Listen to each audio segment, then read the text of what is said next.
What's up everyone? Welcome back again to my YouTube channel. Kamusta po kayo? Okay, ngayon pa pag-usapan natin yung age does not matter.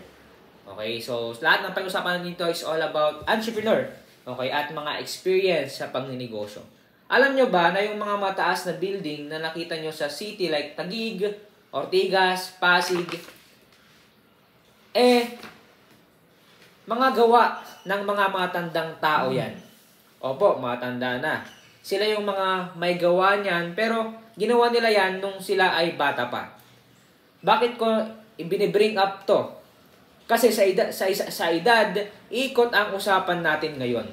Lahat tayo may pangarap, mapatanda man o bata. Ang gusto ko sabihin kahit anong edad mo pa ngayon, hindi yan hadlang. Okay? Para tuparin mo ang mga pangarap mo. Kung pangarap mo maging artista, okay? Ako gusto kong maging artista kung tutusin Pero syempre, yung will pa rin ng Panginoon, yung kailangan nating sundin. Okay? Ito ba ay mag-glorify ba natin ang Panginoon? Okay? So kung yan yung gusto mo, i-try mo, di ba? Ngayon, merong isang kwento dito. Okay? Ibibida ko lang yung pamangkin ko na nasa Dubai, si Carl. Nakakatuwa kasi kahit na bata pa lang siya, ngayon alam niya na yung gusto niya. Para malaman nyo lang din, nagsisimula na din tong mag-vlog. Okay? Idol niya daw kasi ako. Nakikita nyo ba? Kahit anong edad mo pa, basta gusto mo yung isang bagay, magagawa mo yan. At dahil nagsimula siya ng bata, maaaring magtagumpay siya sa larangan na yan. Pero tulad nga ng sabi ko, kahit sabihin natin na sobrang bata o tanda mo, ay okay lang yon. So, ikaw po ay matanda, okay lang yon. Ikaw ay bata, okay lang naman yon. Magandang example dito yung sa KFC. Okay, so sa picture na matanda na. Okay.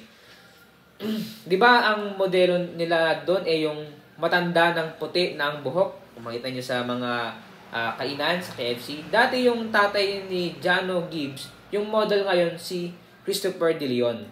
Na pero yung trademark sa modelo nila, hindi nagbabago. Matandang maputi na ang buhok pa din na gumaganap kay Colonel Sanders, na siyang founder ng KFC.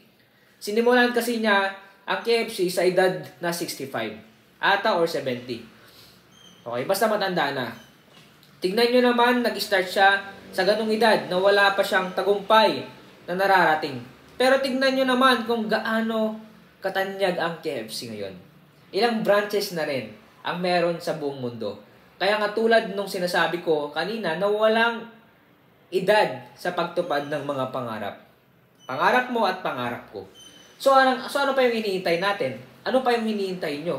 Hindi pa huli para tuparin nyo ang mga pangarap nyo. Bata ka man o may edad na. Basta sipag at tiyaga lang, syempre, huwag natin kakalimutan magiging ng guidance na andyan siya.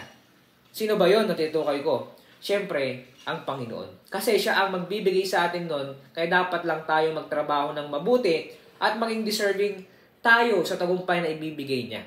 Dahil ang Diyos yung magbibigay ng true direction, kailangan natin siya. Kung wala ang Panginoon sa buhay natin, pangit yung buhay natin. Ang lagi sinasabi sa atin, especially, okay, kailangan nating ayusin yung buhay natin. So, paano mapaayos yung buhay natin? Okay, kailangan natin ang Diyos sa buhay natin. Hingi tayo ng guidance sa Kanya. Panginoon, ibigay niyo sa akin yung true direction. Matanda ako ngayon, bata ako ngayon, hindi ko alam mangyayari bukas, ikaw nang bahala, Panginoon. Kaya we need to pray every day. Okay? If you want to be a successful, time will come, you need to meditate day and night. Nasa Joshua 1:8 yun. Okay? Kaya kailangan nating humingi, okay, ng wisdom sa Panginoon.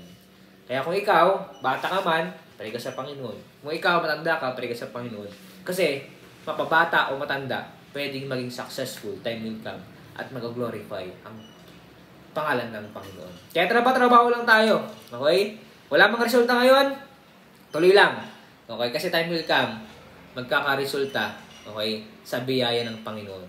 Mahihinog tayo, okay, sa paghihintay.